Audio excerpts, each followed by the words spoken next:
Pemirsa, dugaan korupsi dengan modus sewa rumah jabatan mantan sekretaris daerah atau Sekda Buleleng diduga bisa terjadi di daerah lain. Hal ini menjadi fokus utama pemberitaan Jawa Pos Radar Bali edisi Jumat 19 Maret 2021.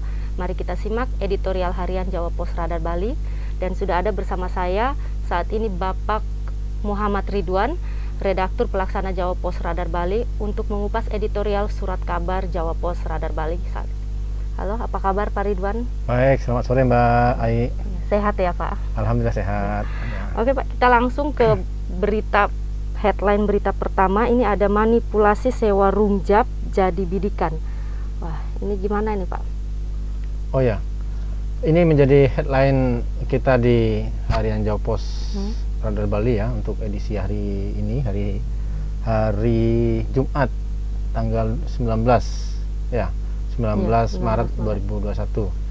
Sengaja memang ini menjadi pilihan kami sebagai headline, karena memang ini menjadi fenomena mungkin tidak hanya di Buleleng, karena kasusnya aja yang sekarang mencuat ini di Buleleng, ini juga bisa terjadi di daerah lain, baik di Bali maupun di luar Bali.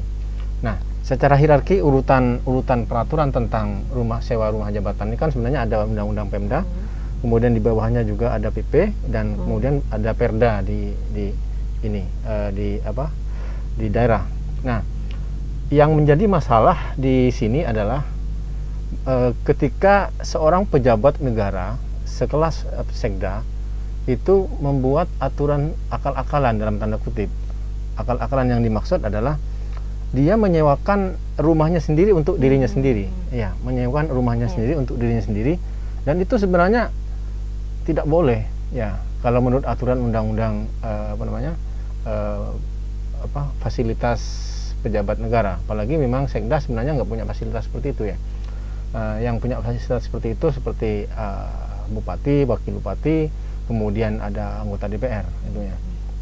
Nah, kalau dia nyewa di tempat lain dan dia istilahnya membayar, itu sah-sah saja. Tapi kan ini seolah-olah rumahnya sendiri, miliknya orang lain, disewakan untuk dirinya sendiri, memakai dana anggaran APBD. Ya, inilah yang kemudian menjadi masalah, yang sekarang sedang menjadi bidikan dari pihak kejaksaan. Diduga ini adalah sebuah penyimpangan di penggunaan anggaran di sini.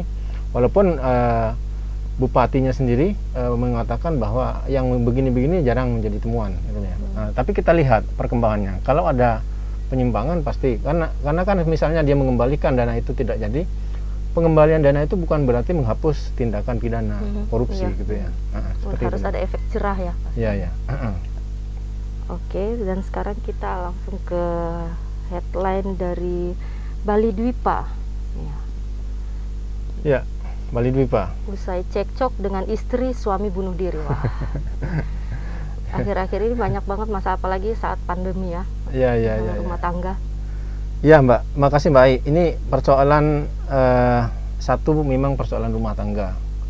Dua adalah kenapa banyak orang tiba-tiba mengambil keputusan yang sangat tragis dengan melakukan upaya bunuh diri. Kalau istilah Balinya ini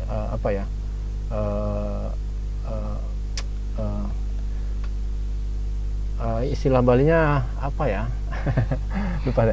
Jadi ini bunuh diri lah, menghabisi hidup dengan cara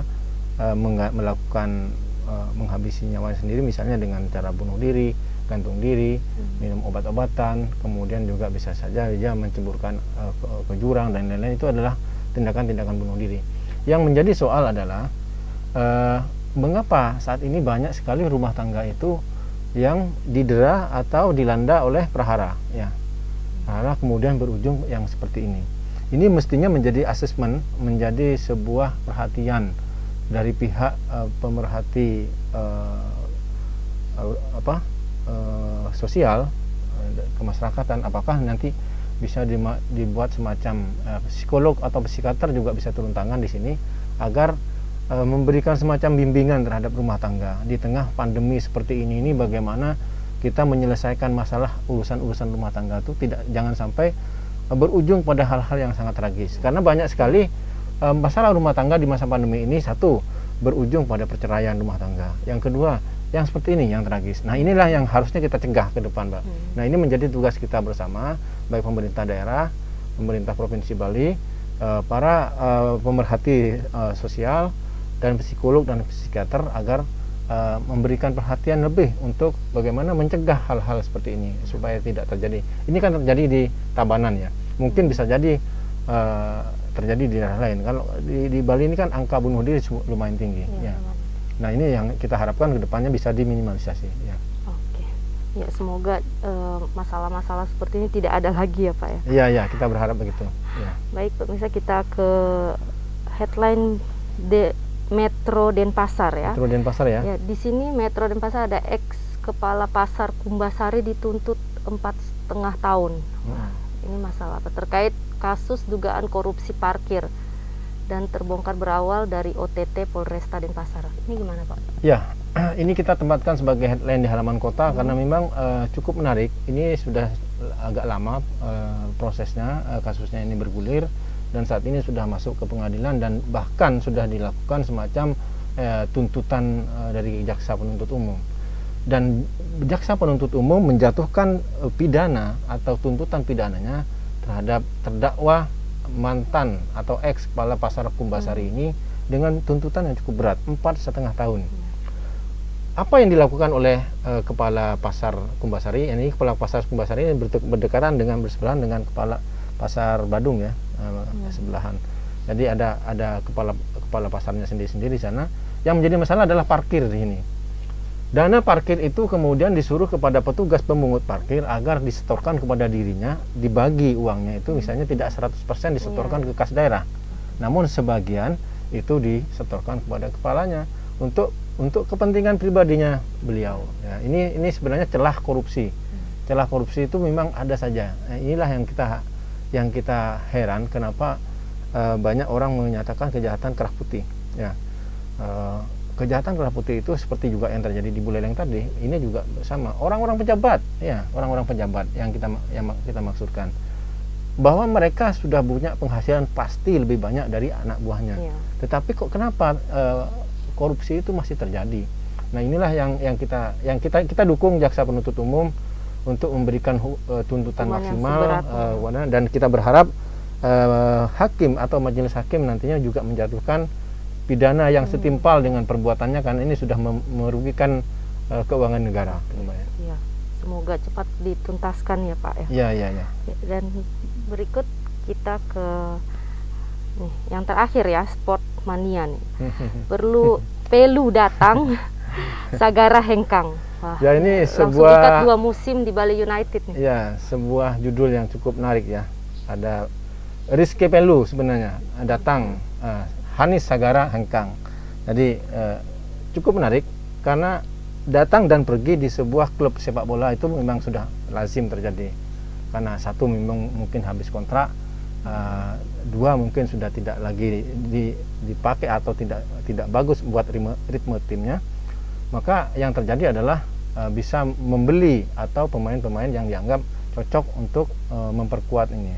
Satu hal yang ini kan ini pemain Bali United ya. Satu hal yang patut diperhatikan adalah bagaimana sebuah tim sebesar Bali United untuk mempertahankan gelar juara. Karena dia kan tahun 2019 adalah gelar juara Liga 1, ya. Gelar Liga 1 dan sekarang dia pertaruhan untuk mempertahankannya. Karena itu untuk pelatihnya sendiri Stefano Teko Cugura selalu memelototi bagaimana perkembangan kualitas para pemainnya baik di lini belakang, tengah, dan depan. Nah, ini kebetulan ini salah seorang gelandang ya. Nah, ini Rizky Pelu ini mantan pemain bekas dari pemain PSM, sudah cukup lama di PSM dan dia juga sempat memperkuat di timnas. Nah, ini sudah lama sebetulnya diincar oleh Bali United, beberapa tahun lalu sudah sempat dilobi, namun karena dia masih terikat kontrak sehingga si Pelu sendiri sempat menolak untuk langsung mengiyakan tawaran dari Bali United. Nah, tentu targetnya adalah bagaimana membuat kombinasi serangan, kemudian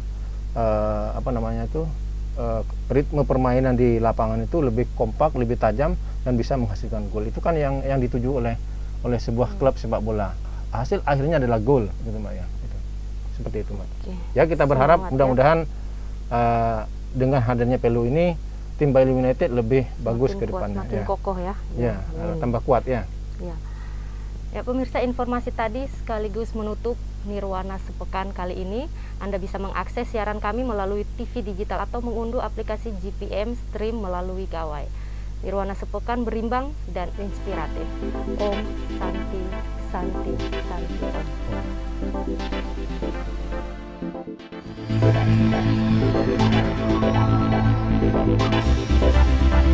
Om.